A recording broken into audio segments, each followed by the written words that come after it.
Hello friends, I am Dr. V.P. Deshpande, Head Department of Physics, Shivaji College Kannada. Now today we start nuclear physics.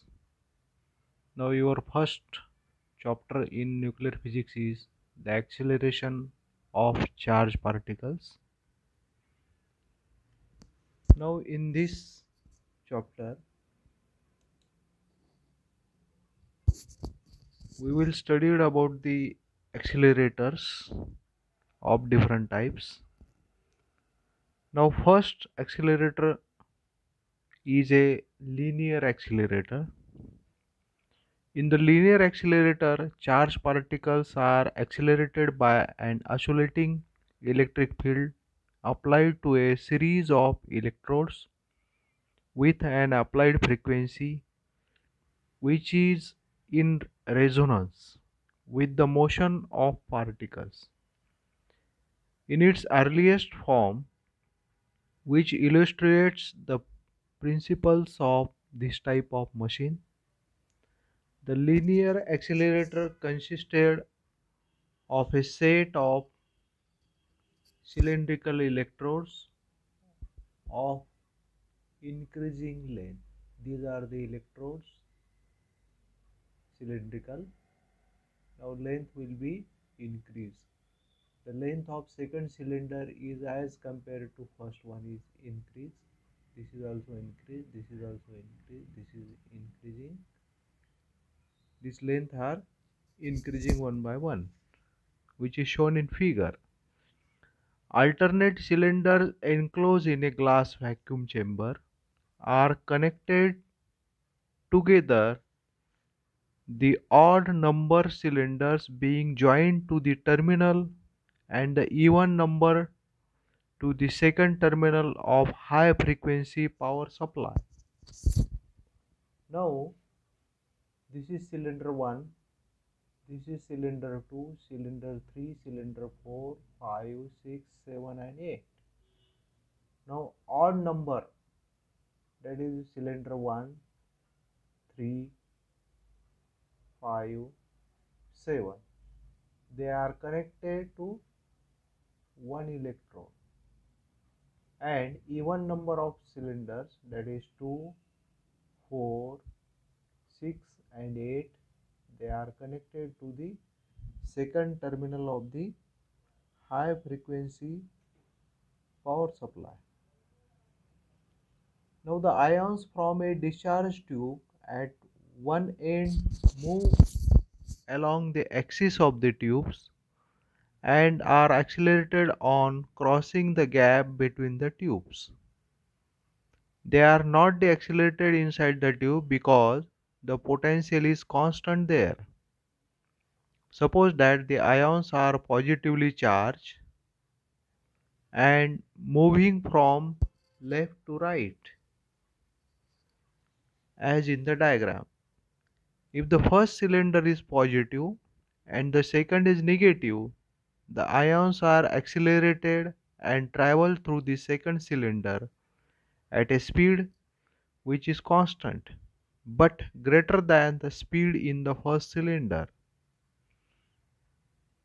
The second cylinder is just long enough so that when the ions reach the gap between the second and third cylinder, the potentials are reversed.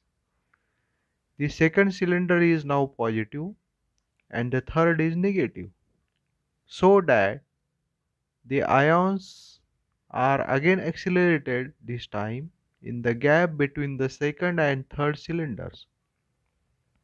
The ions can be kept in phase with the reversal of the potential by making successive cylinders longer to allow for increasing speed of the ions, with the result that the ions gains additional energy each time they pass from one cylinder to the next.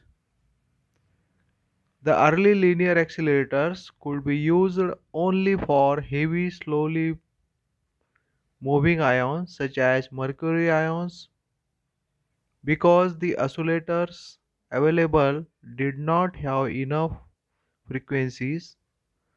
The intensive development of high frequency methods in the field of radar during recent years has made possible the design of linear accelerators with which protons and even electrons can be accelerated to energies up to several hundred million electron volt. These machines have both advantages and disadvantages as compared with circular machine. A smaller magnet can be used than is needed for a circular machine, producing particles of the same energy. The size and the cost of linear machine are roughly proportional to the final energy of the particle rather than to a higher power of energy as in circular machine, so that for very high energies the linear machines may be more economical. The particles automatically emerge from a linear accelerator in a well collimated beam, while ejection of the particle is one of the main difficulties in the circular machine. The main disadvantage of the linear accelerator is that the fact that the individual particles, instead of passing through the same alternating field again and again and using the same power sources and alternating gap many times as in the circular machine, must pass through a number of alternating fields and number of power sources. The linear accelerator can be used to obtain energies in the range above 1 BeV. In this energy range, the Betatron is impractical because of will be probably be limited by radiation losses.